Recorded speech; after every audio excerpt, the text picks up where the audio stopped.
ओम शांति। सर्वशक्तिवान परमपिता परमात्मा की हम सब संतान हैं। वो परमपिता परमात्मा भी सर्वशक्तिवान है, तो हम उनके बच्चे भी मास्टर सर्वशक्तिवान हैं। आज हमारे अंदर सर्व शक्तियाँ जो होनी चाहिए वो सब शक्तियाँ हमारी ख़त्म हो चुकी हैं। सर्व शक्तियों में से दो शक्तियों का मैंने पिछली बार वर्णन किया। एक तो समाने की शक्ति और समेटने की शक्ति। आज मैं बताने जा रही हूँ सहन शक्ति और सामना करने की शक्ति के बारे में। आज हम देखते हैं कि हमारे अंदर सहन शक्ति बिल्कुल भी नहीं है। कोई थोड़ा सा भी हमें कुछ कह देता है तो 1 मिनट में ही हमें गुस्सा आ जाता है कि इसने मुझे ऐसे क्यों कहा। तो इतनी भी हमारे अंदर सहन शक्ति नहीं है। पहले भी देखो, परिवार मिलकर चलते थे। एक घर में 15-15, 20-20 जने भी रहते थे। लेकिन आज हम 4 जने हैं। अगर हमें थोड़ा सा भी कोई कुछ कह देता है तो उसी में ही हम कहते हैं कि आज तो सारा दिन ही हमारा ख़राब जाएगा। तो इतनी सी भी हमारे अंदर सहन शक्ति नहीं है। उसका कारण ये है, हमसे सहन क्यों नहीं होता है। एक तो प्यार की कमी है और दूसरा धीरज के गुण की कमी है। अगर आपस में प्यार होता है तो कोई कुछ भी कह देता है तो हमसे सहन हो जाता है। और अगर प्यार नहीं होता है, अब देखो एक माता पिता भी हैं आजकल के टाइम में, कितना बच्चों की सहन करते हैं। इतना सा बच्चा होता है, छोटा सा बच्चा होता है, उसको पाल पोस के इतना बड़ा करते हैं। और जब वो बूढ़े हो जाते हैं तो बच्चे जो हैं माँ बाप को पूछते भी नहीं हैं, फिर भी वो क्या कहते हैं, यही कहते हैं कि मेरा बेटा है, चलो कोई बात नहीं, आखिर मेरी ही बेटी है, मेरी ही संतान है। तो कारण क्योंकि माता पिता का बच्चों के साथ प्यार है, लगाव है। तो हमारे अंदर प्यार और लगाव की कमी होने के कारण, मैं जो अपने अनुभव के आधार से, एक्सपीरियंस के हिसाब से बता रही हूँ, तो मैंने ये देखा है कि प्यार और धीरज का गुण जब नहीं होता है हमारे अंदर तो हमारे से सहन नहीं होता है। सहन शक्ति क्यों कहा गया? वैसे तो सहन करना कहते हैं कोई आसान बात नहीं है, किसी की बात हम ऐसे सहन कर ले। लेकिन सहन के साथ शक्ति क्यों कहा गया? जैसे आपको मैं एक एग्ज़ाम्पल देती हूँ। जैसे एक बार एक महात्मा जी बैठे थे तो उनके हाथ पे बारी बार एक बिच्छू आ रहा था। तो बिच्छू कभी उनके हाथ पर चढ़ रहा है, कभी उतर रहा है, कभी आगे जा रहा है, कभी पीछे जा रहा है। तो वो अपने बैठे हैं मस्त। तो सामने से एक व्यक्ति देख रहा था, उसने देखा कि मैं बहुत देर से देख रहा हूँ ये महात्मा जी के ऊपर बिच्छू चढ़ रहा है, ना तो ये इसको उतार रहे हैं ना मार रहे हैं। कमाल है इनकी शक्ति की।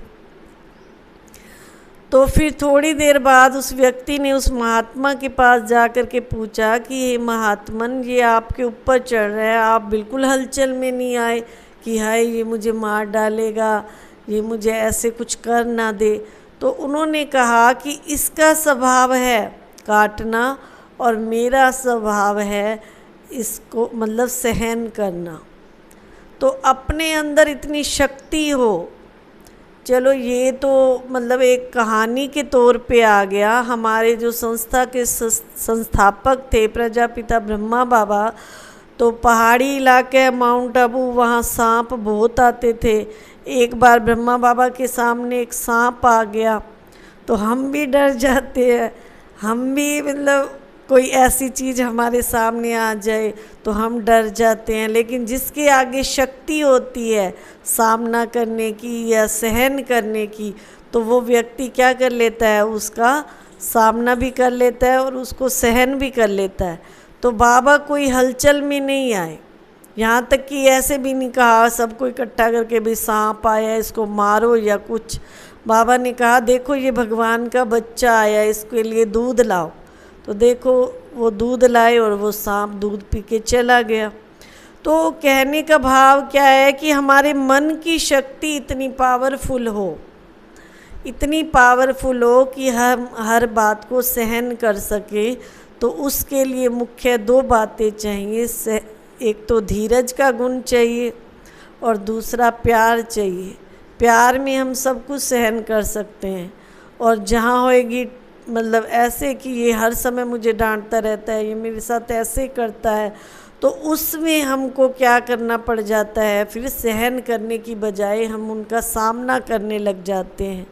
आज भी परमपिता परमात्मा के महावाक्य में था, जैसे हमारे को रोज़ वहाँ कुछ ना कुछ अच्छी बातें सुनने को मिलती हैं। लास्ट में हमको शिव परमात्मा की तरफ से एक वरदान सुनाया जाता है और एक स्लोगन सुनाया जाता है।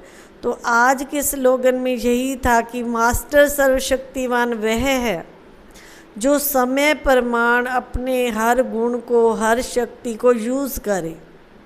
जैसे हमको चाहिए सहन शक्ति, और हम क्या करने लग जाएं, उस समय सामना करने लग जाएं। मान लो 2 व्यक्ति हैं, आपस में लड़ रहे हैं, और वो उस समय हमको क्या करना था, सहन करना था, और हमने क्या कर लिया, उनका सामना कर लिया, तो बात बढ़ जाती है ना।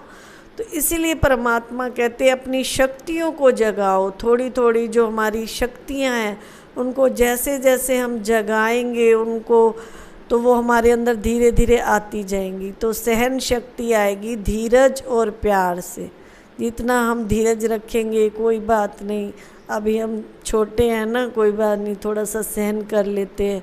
तो धीरे धीरे जैसे हम ऐसे करते जाएंगे तो सहन करने वाला सहनशाह बन जाएगा, और सामना करने वाला व्यक्ति एक दिन नीचे ही गिर जाएगा।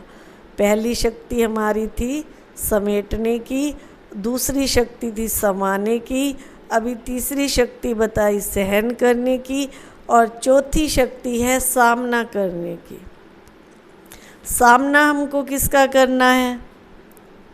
आज हमारे आगे 2 परिस्थितियां आ जाएं, एक युद्ध की आ जाए, कोई लड़ रहे हैं 2 व्यक्ति और हम साइड पे किनारे पे खड़े हैं, तो हम क्या करने लग जाएंगे, देखने लग जाते हैं कि वो लड़ाई कैसे हो रही है या किस तरह हो रही है। जो समझदार व्यक्ति होएगा वो उस परिस्थिति का सामना कर लेगा, वहाँ जा कर के प्यार से अरे भाई क्यों लड़ रहे हो, या उनको समझाएगा।